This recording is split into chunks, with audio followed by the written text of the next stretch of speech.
Hi guys, as popular demand, most of you have been asking me question after question, most of them consisting of, where did you get your mask? How did you make your hat? Well, I'm here to answer all your questions. I've been putting this video off, I've been procrastinating for quite a while now, and I'm going to get down to doing it tonight. So I think I'll start off with the most popular item I own right now, my hat. What it is I've taken, I don't exactly know what model this hat is, but it says on the inside it's a William Sully hat.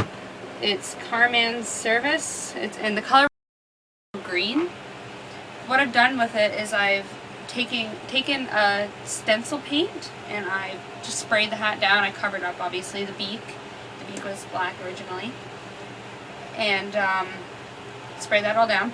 From there I added with fabric paint the star, which was a very simple design. And there was already a band on this hat right here going around. And what I did was I just took some red felt and just tucked it under. As you can see, there is some flaws. Nothing is perfect. I didn't have a big strip of to be putting on. This part, the little, I'm not exactly sure what it is. It's just a strap put around the hat. It's a chin strap, I think. And it didn't come with this hat because the other hat had another hat, but it didn't fit me. So I had to get this one. And it originally just looked like this for the longest time, as you can look back in our photos on Dragonborn or on my IRL account.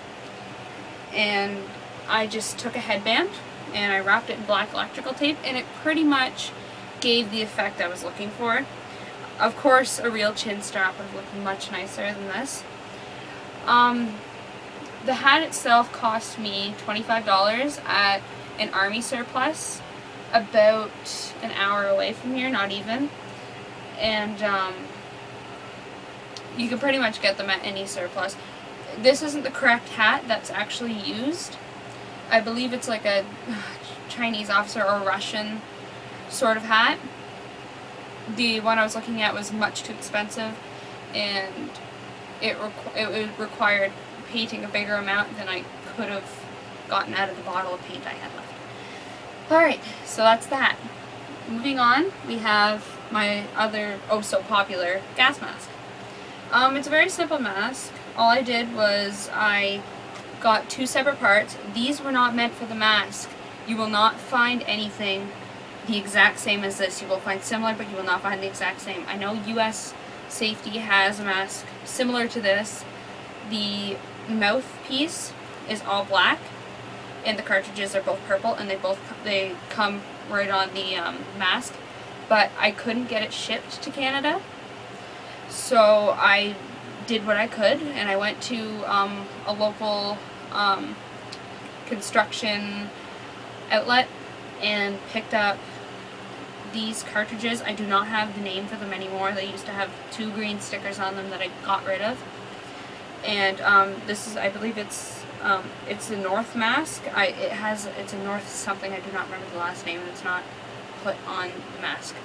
And what I did on the inside to keep these cartridges on, because the place where you would normally screw the correct nozzle on would not fit my cartridges. So what I had to do is I had to take black electrical tape onto the inside, if you can see that, and I had to twist tie it on. I had help from my electrician friend, and really all you do is, I can actually put it on, is you just kind of slide it over your head, position it, and normally my hair is tied back, and you kind of just lock it up like that and it'll fit like this. It fits quite nicely, I'll be honest. It will start to bug your nose after a while due to the fact the cartridges are very heavy for this mask. Obviously not meant for it, meant for a bigger mask. Last thing I should really touch on that is custom is my goggles. They are Canon. They're binoculars of sorts. If you were to look through them, everything is, it's very close up. commonly used for jewelers who do little fine work. You can get professional ones, but I just went with the little $6 ones from Taiwan, and which was obviously a much better idea. What I did to tint them, common belief is that you can't tint these goggles. Obviously you can. It's very simple. Most people say to buy this sheet of gel paper. Well, it's not paper, but it's like a gel sort of sheet. And you can cut it to fit the goggle, but it will not stick. You need to glue it down, and that is it's very unattractive after you've done it all. I've seen pictures. So what I did for mine is I took a permanent marker to them. You can still see through them perfectly fine. The permanent marker, if you literally just leave it for 5 minutes and it will have set in, it can be cleaned off if you want to change the color of your goggles, if you're doing your own cosplay, if you're doing an OC. Totally depends on what you want out of them, but you can definitely tint them different colors with different permanent markers. I don't know the brand I use, but I am positive Sharpie would work just as well. If you're to use a darker color like black, it would obviously most likely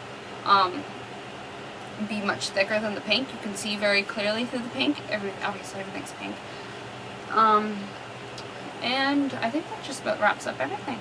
I wear a pair of biker boots, Harley Davidson, that my stepdad owns. Obviously much too big for me. But obviously I have my mug. This is my cosplay mug. This one was given to me. I didn't buy this one. I have another one just sitting over there. And this one has a chip in it. That's fine. Makes it look like it's been used more. These mugs you can buy either on DeviantArt, or if you're to meet the Vitaly at any of the expos, he sells these, lots of them. They are $15 at expos, $11 online, but I don't know how much shipping is. I've never gone through the process to see. Last thing I guess I'll show is my trench coat. I have no idea its origin. All I know is that it's a very light coat and it fits quite nicely. It's probably the airiest trench coat you can get because the inside is just sort of just a kind of silk-like material. It resembles silk, but it doesn't, not exactly, but close.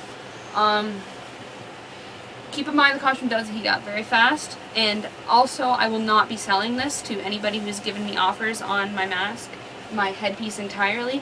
I apologize, but it is something that I like to keep. One thing I also do, just to wrap up, is I wrap my head in one of these. This is one of those scarves that girls wear, you know, like this or whatever.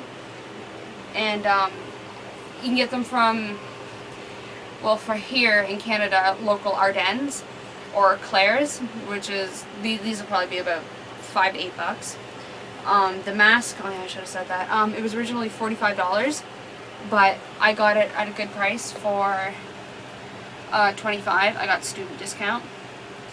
And the goggles were $6 on eBay. And shipping like a couple bucks. If you have any other questions, feel free to message the page. If you have my IRL account, feel free to message me there. Skype, anything. And comment oh, yeah. on the video. Sorry, my friend is helping me get all my thoughts on track. You can also comment on this. It's going to only be on Dragonborn. I don't really feel like uploading it to my YouTube account. And besides, I really would much rather ditch that account. So yeah, any further questions, feel free to ask. Do not hesitate, because I would love to help you out. Anybody who's into cosplay. My next project is either going to be a dead mouse of some sort, like dead mouse head. I don't know exactly which one. I'm a big fan. Or Snippy, possibly. And if you guys would like tutorials and you'd like me to show you picture step-by-step process of how I do it, I could have done it for this, but nobody really asked, and I didn't really give a statement of me doing so. So yeah, feel free to ask any questions you need. I am right here to answer them. That is all. This is Lynn saying goodbye, and thank you for watching. I hope I've answered all your questions.